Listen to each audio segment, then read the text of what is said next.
In January 2025, the world was introduced to the Chinese AI model Deepseek R1, a model which seemed to perform as well as, if not better, than other leading players' models such as OpenAI's O1 at the time.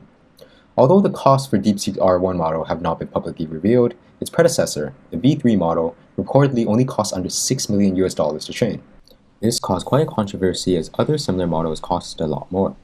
However, independent research from SemiAnalysis seems to put their total server capital expenditure at about $1.6 billion instead after taking into account of the H800s and H100s they used. Nevertheless, the real breakthrough wasn't the price tag.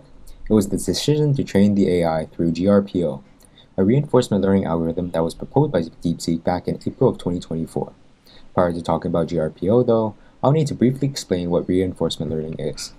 Reinforcement learning, or RL for short, is a branch of machine learning that focuses on getting a model to learn something by itself by taking actions and learning from its results. Consider the following game Grid World. In Grid World, the player needs to get to the top right corner of the grid while avoiding the lava pits and potentially collecting coins. How would we teach it to navigate to the finished square effectively? There are four key concepts in reinforcement learning: the agent, environment, rewards, and the policy. Think of the agent as the player playing Grid World. As for the environment, it's the grid itself. The player can move in one of the four cardinal directions: up, down, left, or right. However, how does the agent know whether or not the action it took is the right or most effective one? That's where the rewards and policy come into play. As its name implies, an agent receives rewards based on its actions. For example, reaching the goal might give a large reward. Collecting a coin might give a smaller one, while stepping into lava could result in a big penalty. Even taking too long might lead to small negative rewards. As for the policy, think of it as the brain of the agent. It tells the agent what action it should take in a given situation. For instance, let's say the agent is next to a pool of lava. The policy should learn to move away from the lava. But the agent doesn't know the best moves from the start. It has to explore, make mistakes, and play many games to eventually learn a good policy that leads to success more often than failure. Reinforcement learning is formalized using the framework of a Markov decision process, which, for the purposes of this video, helps quantify an agent's actions and the probabilistic outcomes that result from them. A Markov decision process is defined by four key components: the current state, the set of possible actions, the transition probabilities between each state, and the reward function. The agent's behavior is guided by a policy, denoted by pi, which maps each state to an optimal action. As mentioned earlier, this policy determines the best action to take in a given state. However, before it can be used effectively, the policy must first be trained. In the case of Deepseek, it uses an algorithm called Group Relative Policy Optimization, or GRPO for short, to train its policy. This algorithm builds upon an existing one called Proximal Policy Optimization, or PPO for short, by enhancing mathematical reasoning abilities while concurrently optimizing the memory usage.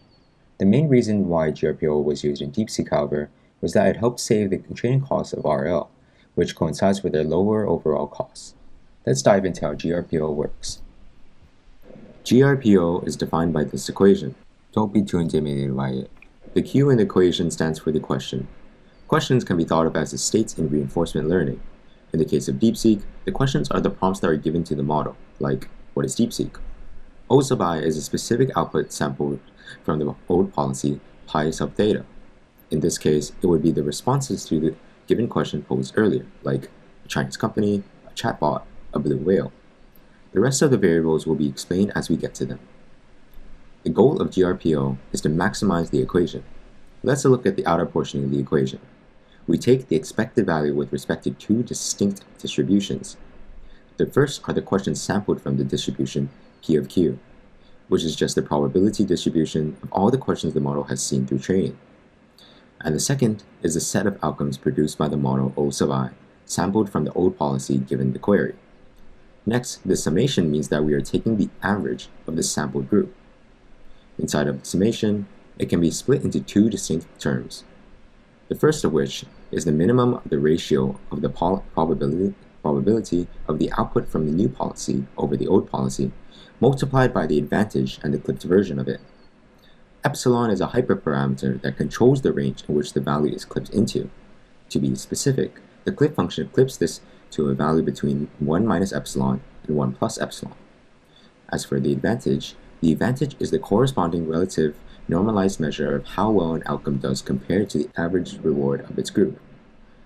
The point of taking the minimum of this value and the clipped version of it is to make sure that both large and small outliers don't negatively impact training. It ensures that the updates are conservative, so that outliers such as a single high reward response doesn't distort the entire policy and skew the training. The next distinct term is the regularization term. Beta is the hyperparameter that controls the strength of the regularization term. The term itself is the KL divergence penalty. It measures how well the current policy does against a reference policy, which is typically the old policy. It is defined as the ratio of the probability of the output from the reference policy over the current policy, minus the log of it minus 1. By using it as a penalty, it forces the new policy to remain relatively close with the reference/old policy. Thus, to summarize, GRPO can be described as the expected average, with respect to the questions in a group of outputs sampled from the old policy, of the clipped policy ratio times the group advantage regularized by the KL divergence penalty. It improves responses without breaking what already works. Let's go through an example. Let's say the question sampled from the question distribution is what color are bananas? So, a probability distribution is created with the answers yellow, green, brown, and black, with the probabilities 0.4, 0.3, 0.2, and 0.1, and rewards of 1, 0.3, 0.1, and -0.5 respectively. Then let's say a group of 3 outputs is sampled. As it's independently sampled, we get yellow, yellow, and green. For the new policy, let's say the values are 0.45, 0.28, 0.18, and 0.09 respectively. As for the hyperparameters, let's set epsilon to 0.05 to allow for small probability updates up to about 5%, and beta to 0.1 for small regularization as well. Now let's substitute the values into the equation. Since we have a summation over the entire group, we're going to start off with the first sampled answer of yellow. Then we're going to move on to the remaining sampled outputs of yellow and green. Recall that the advantage tells you how well an outcome does relative to the group. In this case, the outcome is yellow and has a reward of 1.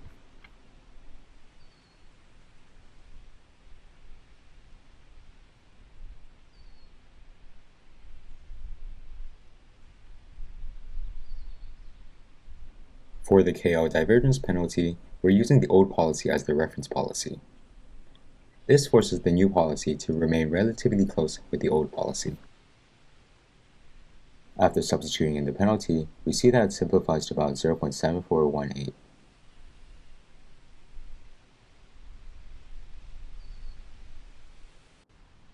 Since the second sampled output is also yellow, the majority of the steps are skipped. The only difference with the last sample of green is the actual final value, which simplifies to about -1.34. As we now have all the necessary values, they are substituted into the GRPO equation to determine the final value, which simplifies to about 0.0466. To determine whether or not this new policy is adopted, we can compare it to the old policy's expected reward, which in this case is about 0.46. As 0.0466 is less than the previous baseline expected value, it is rejected. GRPO indeed played a significant role in Deepseek's model's success by introducing new mathematical innovations that built upon existing ones such as proximal policy optimization. However, its success isn't solely due to GRPO. It can also be attributed to their use of a rule-based reward system that primarily emphasized both accuracy and formatting rewards, and the training data they used. Although I would like to explain more about it, that isn't the focus of this video. Otherwise, I hope this video helps you understand how GRPO works. Thanks for watching.